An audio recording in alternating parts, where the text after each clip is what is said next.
할렐루야. 오늘도 좋은 날입니다. 주님의 위로와 평강이 우리 가운데 넘쳐나기를 기도드립니다. 저는 오늘 창세기 1장 26절로 30절의 말씀을 통해서 인간 창조 이런 제목으로 잠시 말씀을 나누기를 원합니다. 먼저 말씀 보시겠습니다.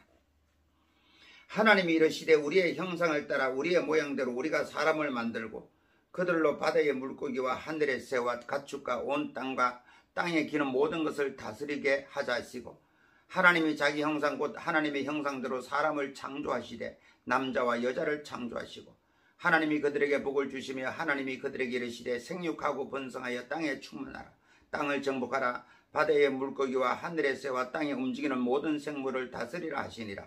하나님이 이르시되 내가 온 지면에 씨 맺는 모든 채소와 씨 가진 열매 맺는 모든 나무를 너희에게 주노니 너희의 먹을거리가 되리라.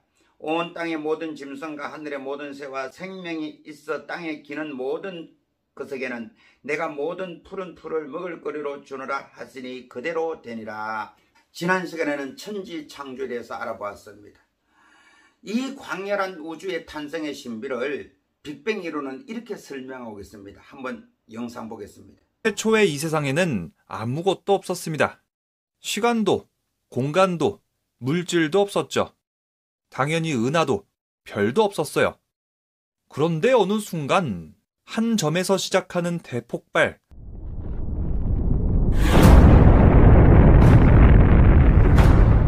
빅뱅이 일어납니다. 이 빅뱅을 시작으로 우주의 모든 것이 시작됐습니다. 시간이 흐르기 시작하고 공간이 생겨났고 은하와 별들, 원자 같은 물질들이 생겨났죠. 하나님께서 창조하시고 운행하시는 이 광활한 우주를 인간의 지식으로 설명하려니 이것이 한계인 것입니다. 여러분, 히브리서 3장 4절에는 집마다 지은이 가시니 만물을 지으시는 하나님이시라 말했습니다. 시편 14편 1절에는 어리석은 자는 그 마음에 이르기를 하나님이 없다 하도다 이렇게 기록하고 있습니다.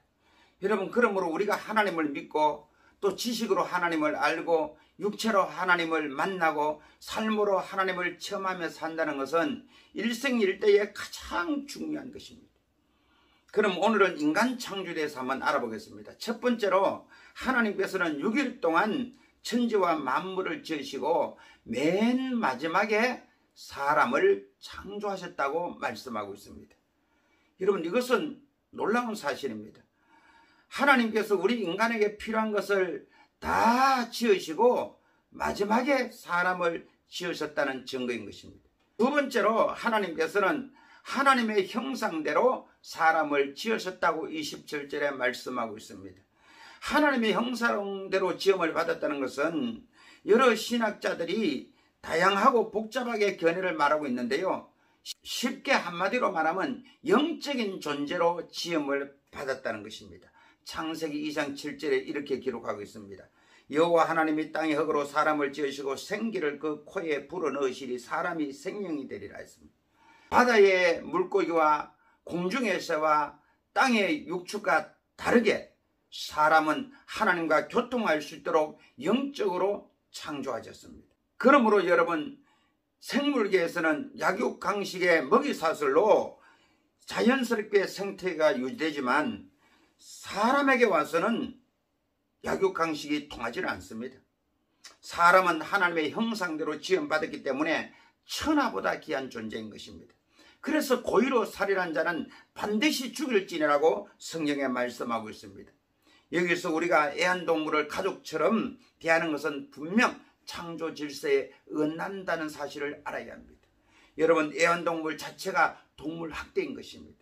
뱀의 이를 뽑고 새의 날개를 자르고 고양이와 개 등 중성화 수술하고 심지어 유전자를 조작하여 사람 입맛에 맞게 동물을 변형시키는 것은 바벨탑을 쌓는 행위인 것입니다.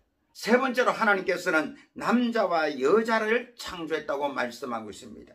27절에는 원래 남자만 창조를 하였고 2장 18절 이하에 하나님께서 아담을 위하여 돕는 배필을 지었습니다. 그리고 창세기 2장 24절 25절에 이렇게 말씀하고 있습니다. 이러므로 남자가 부모를 떠나 그의 아내와 합하여 둘이 한 몸을 이룰지로다.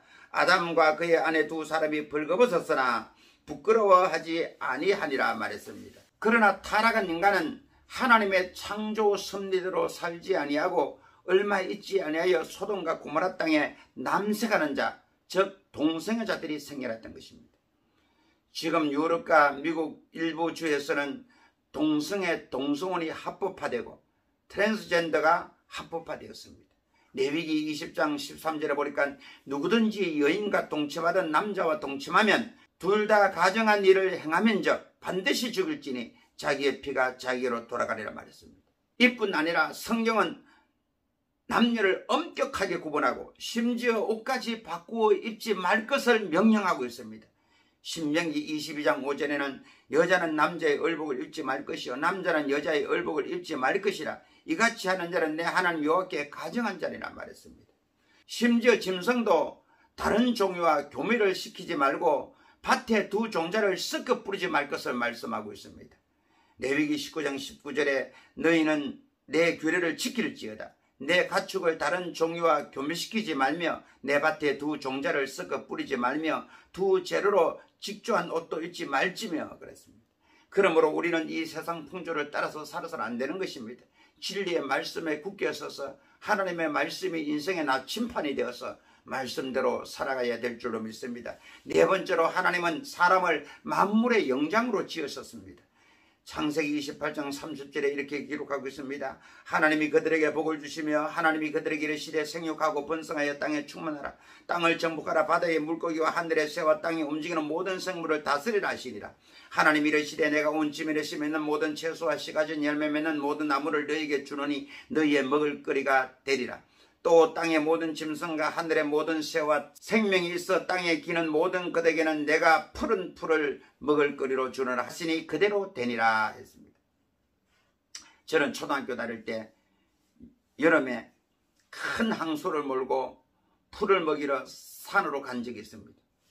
근데 이 큰 항소가 나같이 조그만 아이를 뿔로 들이받으면 이길 터인데 그냥 졸졸 따라와요. 저는 그것이 참 신기했습니다. 근데 제가 예수를 믿고 창세기를 보는데 이것이 마음에 와닿았어요. 하나님께서 만물의 영장으로 지음받기 때문에 그 큰 덩치 큰 항소가 어린 아이를 따라오는 거라 참으로 놀랍고 신기했습니다. 그렇습니다. 하나님께서는 인간에 필요한 모든 것을 다 만드신 후에 사람을 지으시고 복의 근원이 되게 하시고 상함도 없고 해함도 없는 에덴 동산을 창설하시고 거기에 살게 하신 것입니다. 그러나 아담과 하와는 범죄함으로 말미암아 실랑을 했습니다. 그렇지만 하나님은 예수 그리스도를 보내주셔서 예수 그리스도를 통해서 복락원이 되게 하셨던 것입니다. 이 얼마나 감사한지 모릅니다. 이러한 은혜와 축복이 오늘 저와 여러분에게 충만하시기를 축원드립니다. 기도드리겠습니다. 내 하나님 아버지여, 우리 주님께서 하나님의 형상대로 영적으로 우리 인생을 지으시고 선한 목자가 되셔서 날마다 푸른 초장과 실마란 물가로 인도하여 주시니 감사합니다. 내 하나님 아버지여, 하나님의 말씀을 생명처럼 귀하게 여기게 하시고 하나님의 창조 질서 속에 창조 섭리 속에 우리가 항상 순응하는 삶을 살 수 있도록 축복하시고 오늘 하루도 복되게 하여 주시옵소서. 예수님의 이름으로 기도드리옵나이다. 아멘.